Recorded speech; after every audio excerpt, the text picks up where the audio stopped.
மதுரை மாநகராட்சி வரி விதிப்பு முறைகேடு தொடர்பாக ஐபிஎஸ் அதிகாரி தலைமையில் சிறப்பு குழு அமைத்து விசாரணை நடத்த வேண்டும் என்று சென்னை உயர்நீதிமன்ற மதுரை அமர்வு உத்தரவிட்டுள்ளது.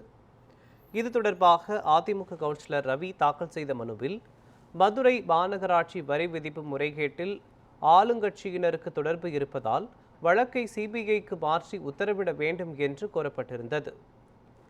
இதனை விசாரித்த நீதிபதிகள் எஸ்.எம். சுப்பிரமணியம், ஏ.டி. மரியக்லாட் அமர்வு, தமிழகம் முழுவதும் வரி விதிப்பு முறைகேடு நடக்கிறது, இதில் சென்னை மாநகராட்சியை மதுரை முந்தியுள்ளது என்றும் முறைகேடு தொடர்பாக ஆணையரே புகார் அளித்துள்ளார் என்றும் தெரிவித்திருந்தது. எனவே நியாயமான விசாரணை நடத்தி முழு உண்மையை வெளிக்கொண்டு வர வேண்டும் என்று தெரிவித்த நீதிபதிகள் இந்த முறைகேட்டை ஐபிஎஸ் அதிகாரி தலைமையில் சிறப்பு குழு அமைத்து விசாரணை நடத்த வேண்டும் என்று உத்தரவிட்டனர்.